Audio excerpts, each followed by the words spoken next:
going on, guys? Welcome back to a beautiful day in Tennessee, although we're still stuck at home, so it is what it is. Today, I'm going to see how many subscribers I can lose on one video.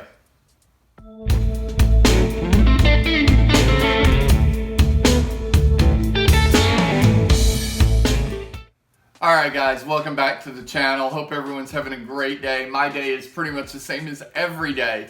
YouTube, Amazon, Netflix, Blu-rays, DVDs. You remember these, right? Yet to hook up a VHS player, but if this quarantining stuff takes any longer, it's probably coming. I realized there's a lot of cool watches in the films I've been watching, and I've never done a timepieces and movies upload, so that's what I'm going to do today. The reason I might lose subscribers, well, I don't own many of these timepieces. I've either owned them in the past and they've gone on to new homes, or I've never owned them, so a lot of images are going to be pulled from the internet. So my apologies there, but yeah, movies, watches. Or watches and movies. Let's get right to it. Alright guys, 7 movies I watched this week and the watches therein. The first, The Aquatic Life with Steve ZISSOU starring Bill Murray. A very, very odd film, star-studded cast. If you love Bill, watch it. If you don't, maybe pass it. It's really weird. The VOSTOK AMPHIBIA, seen here on its original bracelet with the ZISSOU dial. This dial made for the film, as I understand. Bill wears it on this rubber Seiko strap, and I don't blame him. The bracelet that comes on these things is absolutely atrocious. The Seiko, not a lot better, but for the purposes of diving, I would say, yeah, go for the rubber strap. You can see it here on Bill's wrist. There's a lot of watch spotting in this movie. Most of these watches are Vostok, some white dialed Vostok, some vintage pieces, and then of course Bill's starring watch here you can see. And this is played prevalently in the movie. There's a lot of scenes of this watch, although not starred in. They're very passing scenes, but you get a lot. There's a white Vostok on the wrist there of Willem Dafoe. And on the wrist here you can see an absolutely amazing GMT.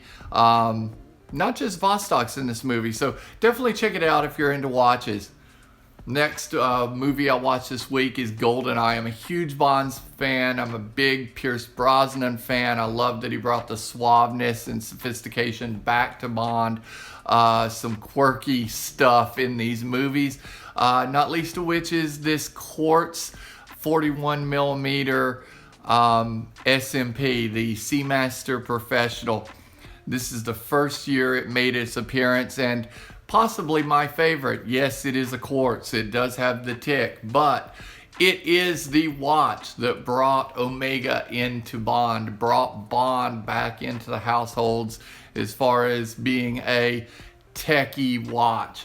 I love it. I love what he did with it. I love how they worked it into the movie, and as can be seen in these stills, it plays a fairly prevalent part in the Bond franchise within the Pierce Brosnan films. This one in the first film with a laser where the 12 o'clock tip would have been. You can see it cutting in here. Fantastic watch, fantastic movie, fantastic Bond. Love it. And then my next movie I watched was Tomorrow Never Dies. This is also a Bond film. The second outing for Pierce Brosnan. Also one of my favorite Bond films. This time he's wearing an automatic version of the SMP. You can see them side by side here. Beautiful pieces, both 41mm, both the same case design, the same bezel, still unidirectional bezel, blue on white, same watch, except this time you have a 40-hour power reserve automatic. This one plays a little less prevalent part in Tomorrow Never Dies than the quartz version in his first outing, but you still have some tech gadgets, you still have some really cool features, and it does pop up quite a bit in passing in this movie.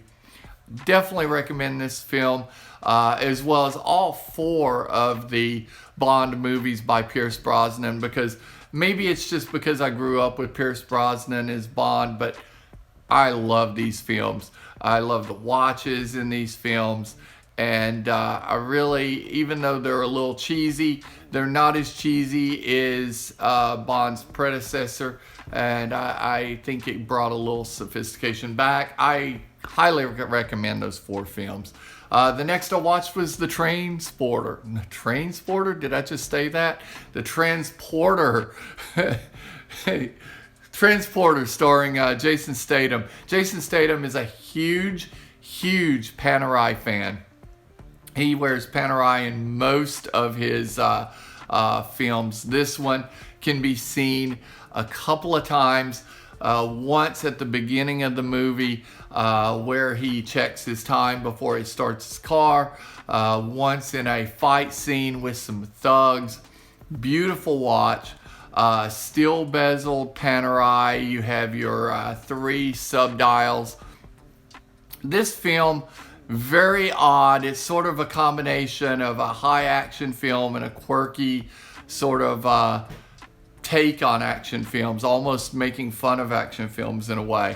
You can see it here. Also on the wrist here is he is in a jail cell talking to a inspector. If you're a car fan, this is a great movie. Has a good chase scene or 2 with a beautiful BMW. If you're a watch fan, it's an okay movie. You see a few watches in this film. If you're an action fan or a fan of films that take action over the top, kind of Rumble in the Bronx style, where it's just over the top fighting, I definitely recommend this film. You can see the PANERAI here at the beginning of the movie as he checks it before he begins his day.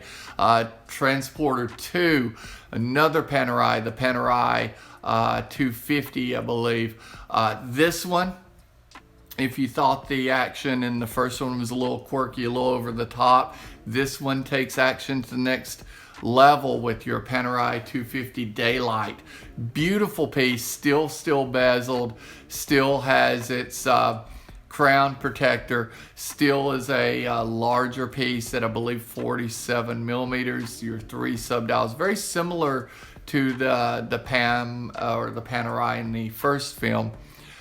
Slightly changed for this movie. I have a feeling these movies contain watches from Jason Statham's actual collection, being that pretty much every movie he's in, he's wearing a PANERAI. And I have seen similar PANERAI like this one in this film pop up in other films of Jason Statham's, like the Fast and the Furious 6. So on to American Psycho, an extremely violent book turned into a quirky, fun, but still violent movie.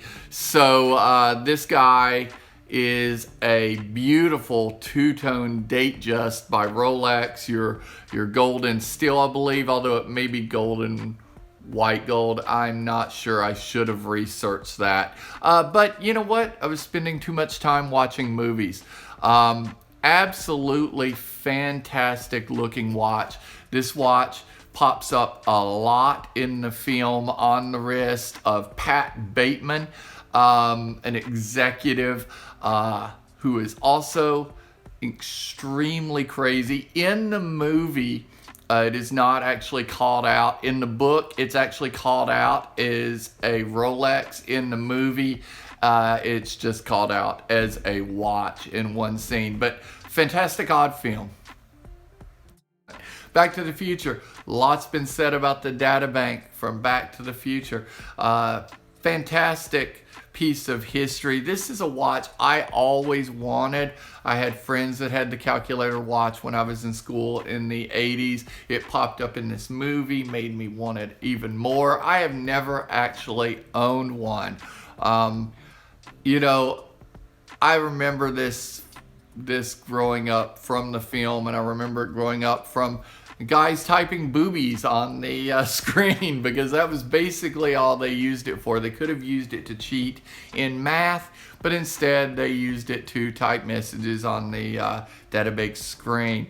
In the movie, it pops up an awful lot, although it's not a central character, obviously. The DeLorean time machine is your central character, but nonetheless, an awesome watch, an awesome film. I'm sure everyone watching this upload has seen this movie. If not, you're missing out. The trilogy, the Back to the Future trilogy, is absolutely fantastic. The second in the series, if not a little weird. And I don't know if you guys have ever noticed, but Doc Brown in the movie wears 2 watches. And if you guys know what those 2 pieces are, put them down in the comments. I'd love to see if you know. I know this was really different, but with everything going on, I just really didn't want to review a watch this week.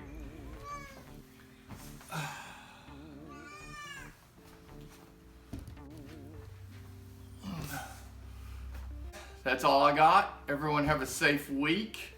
Nobody wants to be around me. See y'all next time.